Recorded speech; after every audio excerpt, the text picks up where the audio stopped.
நீங்கள் மறுபடியும் அந்த அணையை கட்ட ஆரம்பிங்க. ஆனால் அது நிறைவடைந்ததுக்கப்புறம் அந்த தகவல் எனக்கு வராமல் எனக்கு தெரியப்படுத்தாமல் நீங்கள் பார்த்துக்கோங்க அப்படின்னு அவர் சொல்லிடுறார். இங்கே சேரக்கூடிய களிமண், மணல் இதெல்லாம் ஒரு அணையினுடைய அடிப்பகுதியில் அடைப்பு ஏற்படுத்தும் இல்லையா? இந்த அணையில் அதுக்கு வாய்ப்பே இல்லை. கொடுவேரி அணை தமிழகத்தில் எத்தனையோ அணைகள் இருக்குது. ஆனால் எல்லாத்த விட ஒரு தனிச்சிறப்பு வாய்ந்த அணை இந்த கொடுவேரி அணை. இது எங்கே இருக்குன்னா ஈரோடு மாவட்டம் கோபிச்செட்டிப்பாளையம் வட்டத்தில், அங்கேருந்து ஒரு 15-20 கிலோமீட்டர் தொலைவில் இருக்கக்கூடிய சத்தியமங்கலம் போகிற பாதையில் இருக்குது இந்த கொடுவேரி அணை. கொடுவேலி அப்படின்னு சொல்கிறதா மாறி கொடுவேரின்னு வந்திருக்கு அப்படின்னு சொல்கிறாங்க. கொடுவேரி ஆற்றில் அமைந்திருக்கக்கூடிய ஒரு அணைக்கட்டு, அதனால் இதற்கு இந்த பெயர் வந்திருக்கு. இது சோழர்கள் காலத்திலேயே கட்டப்பட்ட ஒரு அணை. இதில் ஒரு வரலாற்று செய்தி என்ன அப்படின்னா, இந்த மாதிரி ஒரு அணையை கட்டணும் அப்படின்னு முடிவு எடுத்து அதற்கான பணிகளை மன்னர் ஆணைக்கு ஏற்ப துவங்குறாங்க. எல்லாமே முழுமையாக கட்டி முடிக்கப்பட்ட பிறகு அதை துவக்கி வைக்கணும். அதுக்கு மன்னரை அழைக்கிறாங்க. மன்னர் வருவதாக இருக்கிற அந்த சூழல்ல எதிர்பாராத விதமாக ஆற்றுல மிகப்பெரிய வெள்ளம் அந்த அணையை அடிபட்டு போயிருது. அப்படி அடிக்கப்பட்டு போகக்கூடிய அணையை மீண்டும் கட்டணும் அப்படின்னு மன்னர் உத்தரவிடுறாரு. மறுபடியும் அதற்கான கட்டுமான பணிகள்லாம் நடக்கு. கிட்டத்தட்ட ஒரு 3 ஆண்டுகள் நடக்கு. அதன் பிறகு முழுமையாக கட்டி முடிச்சதுக்கு அப்புறம் மறுபடியும் மன்னரை அழைக்கிறாங்க. மன்னர் வருவதாக இருக்கிற அந்த சூழல்ல அப்பவும் இதே மாதிரியே தொடர்ந்து தண்ணீரினுடைய அளவு அதிகமாகி வெள்ளம் அந்த அணை அடிக்கப்பட்டிருக்கு. இப்பதான் மன்னர் யோசிக்கிறாரு. மன்னாரி மாரியம்மனும் சரி, அங்க இருக்கிற தெய்வங்களை எல்லாம் அவர் வேண்டி, நான் இனிமே இந்த அணையை நானோ என் குடும்பத்தாரோ என் சந்ததியர்களோ இங்க வரமாட்டாங்க அப்படின்னு ஆணையை பிறப்பிக்கிறார்.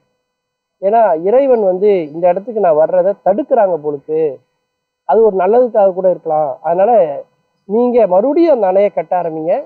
ஆனா அது நிறைவடைந்ததுக்கு அப்புறம் அந்த தகவல் எனக்கு வராம எனக்கு தெரியப்படுத்தாம நீங்க பார்த்துக்கோங்க அப்படின்னு அவர் சொல்லிடுறார். அதன் பிறகுதான் அந்த அணை சிறப்பாக கட்டப்பட்டு இன்றளவும் மக்கள் பயன்பாட்டுக்கு இருக்கு. இந்த கொடுவேரி அணையை நீங்க பல திரைப்படங்கள்ல பாடல் காட்சிகள்ல இதை பார்த்துருக்கலாம்.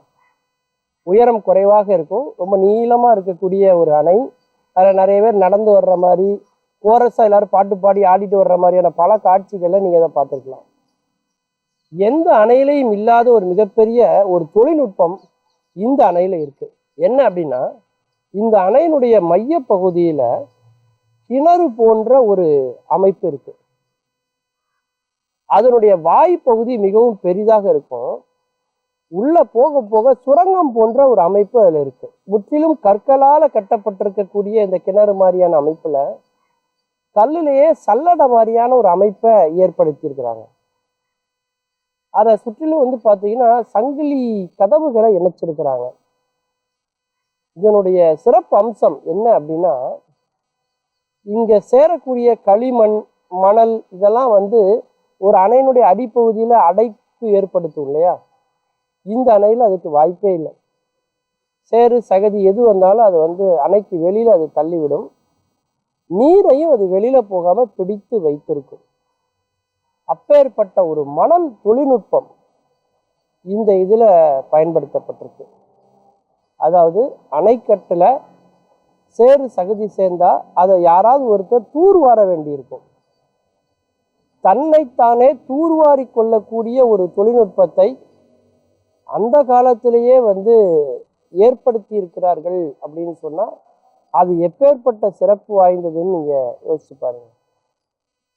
ஆனா இன்னைக்கு அந்த தொழில்நுட்பம் அதுல இருக்கு அப்படிங்கிறது தெரியாம நிறைய பேர் அதை சேதப்படுத்தி, அதை சேதாரப்படுத்தி, அதுல விழுந்து இறந்து, அதுல அடைப்பு ஏற்படுத்த வைத்து அந்த தொழில்நுட்பத்தையே பாழாக்கி விடுகிறார்கள். ஆனா எவ்வளவு ஒரு அருமையான தொழில்நுட்பம் பாருங்க. கிணறு போன்ற ஒரு அமைப்பு அந்த அணைக்கட்டுக்கு நடுவில் இருக்கு. நீர் திறக்கக்கூடிய பகுதி ஒரு 20 அடிக்கு வெளியில தள்ளி இருக்கும். எப்படி அந்த நீர் வருது, எப்படி அங்க சேருது, அங்க சேரக்கூடிய சகதி மணலும் எப்படி வெளியேறுது, நீர் வெளியேறாம எப்படி தடுக்குது, இதெல்லாம் அந்த காலத்துல யோசித்து ஒரு அற்புதமான ஒரு இதை ஏற்படுத்தி இருக்கிறாங்க அப்படின்னு சொல்லலாம். மீண்டும் பல புதிய தகவல்களோடு, அதில் அறியப்படாத பக்கங்களோடு உங்களை சந்திக்கிறேன். நன்றி, வணக்கம்.